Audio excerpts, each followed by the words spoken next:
What is going on, people? Another episode of Denmark and Marsh. I'm Dylan Denmark. That is Graham Marsh. Of course, we got to get to the big story of the day, Graham. Tyreek Sapp coming back for the Florida Gators Of course. with the defensive line. You know what? Let's start with the real story of the day. Florida dominates Tennessee, a game that you were at last night. I wish I was at that game. It seemed like that atmosphere was absolutely electric. Dude. I had the game on mute the entire time, so I can't say I really felt the energy because I was at work producing my two shows, Hacker After Dark and Into the Night with Rick Ballou. But damn, Graham, I was of the belief as you that the Florida was going to split Kentucky and Tennessee, and you fell a little short to Kentucky. It's hard to win in Rupp, but damn, man, I did not see that coming last night. So I'll go back just because you brought it up. I'll go in the time machine back to Saturday for a second with the Kentucky game. You had a game where Kentucky just went absolutely nuclear from behind the three-point line. Their best three-point shooter is probably the best three-point shooter in the country, Kobe Bryant. And he went 7 for 8, I believe. 7 for 9. Three-point line. Yeah. I mean, what are you going to do about that? like I got news for you. There's really nobody in the country that is going to play at Rupp Arena when Kentucky plays like that and shoots like that that's going to win the basketball game. And Florida was really competitive the entire game, and that's with they shot their free throw shooting was uncharacteristically bad against Kentucky. And on the road, you're always going to shoot worse, especially your bigs. But like Walter Clayton had a trip to the line where he missed both. That probably won't ever happen the rest of the year. He's over a 90% free throw shooter. So that was kind of an isolated incident. I think if they were to go back to Rupp again, they'd probably win. Or at least it'd go down to the wire again. So who knows? Anyways, let's get to the good game from last night. Dylan, this team has a knack for jumping on teams early. They've done it basically all year. I mean, even in that Kentucky game, they jumped up to like a big lead. And basically, if the other team can't get up off the mat and respond, then Todd Golden's which I love about. It's my favorite part about Todd Golden. Todd Golden's the kind of coach that after that, he just wants to bury you. And if Florida gets up on a 10-point lead early in the game, Todd Golden's the type of coach that's going to turn that into a 15-point lead, a 20-point lead, a 25-point lead. Before you know it, my phone's falling here, sorry. Before you know it, Tennessee was the game. I mean, the game was already over before it started, right? I mean, every time, there weren't even really times that you thought they were going to make a run and come back. Like, there weren't even times where, Florida got up 10 or 15 or whatever, and Tennessee, maybe cut it to 5. Or started making a couple of shots. There wasn't even that. Like they never one time felt like they were coming back. Yeah, the first half they made 4 field goals. They didn't get their first point until 7 minutes into the game. That's tough. I mean, regardless of who you're playing, anybody, especially in the SEC now, if you have that kind of start and you're on the road, good luck to you. Yeah, and so here's the thing, like, Tennessee did themselves no favors with how poorly they shot the ball, of course, like you just said. But it's weird, like, if you were to have not watched this game and you were to have just seen the score and you were to have seen Tennessee's stat line shooting the ball, then you'd have thought to yourself, okay, Tennessee just shot the ball uncharacteristically bad, and Florida is at home playing the number 1 team in the country, like, great crowd, and they probably were just making everything. That wasn't really the case. Florida didn't shoot the ball very well, and Walter Clayton didn't play well. Your best player was in foul trouble the entire game and played probably his worst game of the year and probably the worst he will ever play this season. And you still won by 30. I mean, that's how good this basketball team is, Dylan. It's not like – imagine if Walter Clayton had played well. Imagine if Walter Clayton had a normal game. I mean, Walter Clayton averages over 20 points a game. What if he had – 15. Yeah. I mean, it's unbelievable. Like, Tennessee just the entire game had no answer for anything Florida was doing. And on the flip side, Florida had an answer for everything Tennessee was trying to do. Every single, like, when they were trying to shoot the ball a little more, Florida was defending the three-point line a lot better than they did against Kentucky. Tennessee's a very physical team. When they were trying to pound it inside, Florida was playing great defense without fouling. And it felt like every single counterpunch Tennessee tried to throw, Florida just had the perfect reaction to it. And as a result, it was never even close. And the one thing that concerns me about this team, Dylan, moving forward, because they got to play a lot of really, really good basketball teams coming up. They're just not. I think there's a big enough sample size now to say they're not a great shooting team from behind the three-point line. They're not a team that's going to ever have a game where they're just making everything from behind the line. Will Richard can get hot at times. Walter Clayton can get hot at times. Elijah Martin can get hot at times. But for the most part, this is a team that's going to beat you inside. And I just worry in games where the other team might go nuclear from the three-point line. Do you have enough firepower to fight back? But with the exception of that, with the exception of teams just making everything, I don't really foresee them losing like almost ever. Like I'm sure they got to play Auburn on the road. Like okay, like we'll see, right? You got to play Bam on the road. We'll see. But for the most part, like they play great defense. They no one has an answer for Alex Condon inside. Ruben Chinyelu gets every rebound. It's like if I'm playing against Florida, I don't really know what to do with them. Yeah, that's the one thing that I've taken away is it's not like there's one thing they're good at and you take that away from them. Like you have them. It was like both games, I think last night and against Kentucky, they had more points in the paint. They had more fast break points. Last night they dominated the bench points. And last night, going back to what you said, they're not beholden to Walter Clayton Jr., their best player. In the Kentucky game, when they got down, it was like he's the person that you got to go to get a basket. Last night, he was 3 for 10 with 1 3, and I forget something else he had on his stat line. But I mean, everybody else was playing so well that it didn't matter what he did, and I know college basketball is not like the NBA where you have to have a star, that can just shoot the lights out, every night, but. I mean, this team they got depth from their bench. They can win multiple ways. And that's the recipe you need to go on a run to March Madness because you got to be able to win multiple ways, especially when you get to March, when you play a team that gets hot.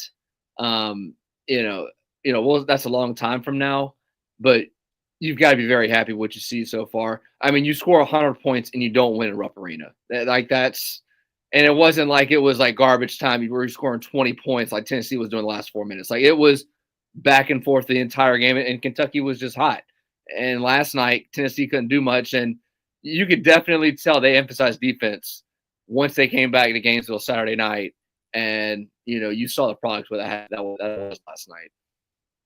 Yeah, and the number one thing this team does exceptionally well, and this has kind of become a trademark of Todd Golden teams, which I love, is this team rebounds. They win the rebounding battle basically every single game they play. They get an unbelievable amount of. They also, since Todd Golden's been here, really more the last 2 years because his first year was a lot of personnel was left over from the Mike White days, but really this year and last year, they get more offensive rebounds than basically any team in the country. And if you're getting more offensive rebounds than any team in the country, then one can stand to believe you're probably getting more defensive rebounds than most teams in the country, right? And what I love about that is rebounding travels. Okay, your three-point shot may not always travel. Your best scorers having great nights where they're making mid-range and getting to the line and whatever, like that doesn't always travel. And I know Florida lost on the road to Kentucky, but like this is a team that is built to win on the road and is built to win tough games in the SEC. Because if they weren't, then with Kentucky shooting that well on Saturday, they'd have ran them off the floor, right? But that game, to your point that you just said, that game was competitive till the very end. And, like, I just think on any given night, if you can rebound that well, you have Alex Condon, with that much skill inside. Alex Condon is probably the most underrated big in the country, in my opinion. And then between your three guards, which are arguably the best backcourt in the country, between Elijah Martin, Will Richard, and Walter Clayton, you can say, and because those guys are all vets too, they've all been in college basketball for a long time, one can stand to believe that basically any given game, one of those three guys is going to be feeling it, right? As of late, last couple of games, it's really been Elijah Martin has been kind of the main guy offensively to carry the load.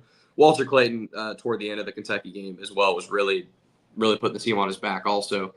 But like throughout the season, man, you're going to have the Will Richard game where he makes, 5 threes or whatever, and he's really just killing whoever we're playing. We're going to have plenty of Walter Clayton Jr. games. We're going to have plenty of Elijah Martin games.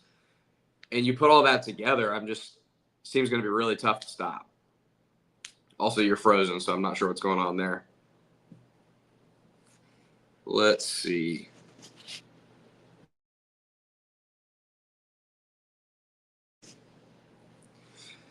Dylan, can you hear me, sir?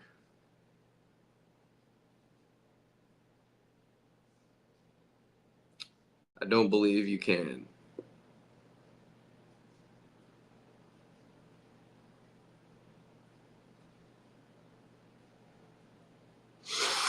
Dylan says the internet just dropped, and I don't know if you guys watching can see me or not because I'm on my phone. But until Dylan gets back. Oh, there we go.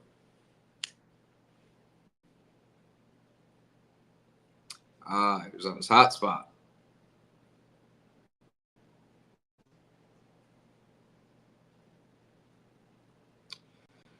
Technical difficulties for Dylan Denmark. We'll hopefully get him back here in a second. But continuing to talk about this Gator basketball team, after this Tennessee win, I expect them to be ranked. They're ranked 8th going into the game after losing to Kentucky. I think Florida's going to jump up to probably 4 or 5 in the country. And, you look at this team, they got to play the 2 Alabama teams on the road who are arguably the 2 best teams in the SEC, if Florida's not one of them, or if Tennessee, who they just pummeled, is not one of them. If Florida can win one of those games at Alabama or at Auburn, and then, stay above water and be competitive throughout the rest of the SEC like we expect them to be, you're looking at a team that could be a number 1 seed in March Madness. I mean, when's the last time we said that about the Gators, right? I mean, for a long time, it was ever since that Final Four team in 2014 with Patrick Young and Will Gate and those boys. Ever since then, it's been, year after year, you're just hoping to make the tournament. And if you are a little bit better, you're hoping for like a 4 seed, 5 seed, 6 seed, something like that. But this team could be a number 1 seed, I think, almost unquestionably. And I think at worst, they're going to be like a 2 or 3 seed. So this team is really competitive. And I just think it's a team that Gator fans should be proud of. That crowd was absolutely electric last night. The O-Dome looked like something I haven't seen in years out of the O-Dome. And look, man, they're up and rolling. I know Dylan and I kind of lead with football for the most part, but this basketball team deserves praise. This basketball team deserves coverage. If you're not a big basketball person, for the most part, I would encourage you to do your best to lock in with this team, because if I'm assuming correctly with most of the people watching that are Gator fans, you probably just enjoy watching teams in Gator uniforms be successful. So this college basketball team is for you, and it should be a really, really fun year as we kind of wait out for, spring ball for football to come back. And we'll continue. Dylan and I will continue to cover recruiting and track recruiting and all that for obvious reasons. That's football is kind of the straw that stirs the drink around here, which we know. But it doesn't mean we can't cover this basketball team while they're really good and while they're a lot of fun to watch and a lot of fun to track. SEC basketball is insanely good this year. It's a buzzsaw throughout the entire conference. And you would imagine, I was looking through the schedule, I think Florida, realistically, you could hope for realistically, you could hope for a potentially undefeated record at home, which would be awesome. I don't even know when the last time Florida went undefeated at home was throughout the season, because other than this game, all their marquee matchups for the most part in the SEC are on the road. Like I said, the two Alabama teams are playing. Those are both on the road. They got to play Tennessee. They have a return trip in Knoxville. That's on the road. And those you have to imagine they're probably going to drop a few of those games because those teams are so good. Hopefully they pick up one or two. But I think this team could go undefeated in the O-Dome. If you haven't been to a Gator basketball game in a while, this is the team that's worth spending the money, making the trip, getting down there, get to Gainesville, watch this team, be in that atmosphere. It is awesome. You will not regret it. And yeah, man, other than that, like I said, we'll keep tracking football. We'll keep tracking recruiting. I don't think the Gators are completely done building their roster. They're probably mostly done, 95%. But Dylan kind of led the show talking about Tyreek Sapp coming back, which is great news. They'll probably fill out, a couple more portal guys here and there, maybe. And then maybe a couple recruits coming as well in the late signing cycle. I think Onis Cannonboni, however you pronounce his name, is probably somebody that Florida fans need to watch out for this late signing day, is potentially being part of the fold for the football roster heading into this season. And a lot of reason to be optimistic. It's the best between football and basketball. It's the best you should feel as a Gator fan in years. So all good stuff. I mean, not a lot of negatives to say on today's show besides the internet crapping out on Dylan. But other than that, man, I think everybody should be really excited. And, yeah, go Gators, and let's keep watching and cheering on this basketball team. And Dylan and I will probably talk to you later this week or early next. And we'll bring you more as football news comes. We'll cover that, and we'll keep going, man. So we appreciate everybody watching. We appreciate everybody listening.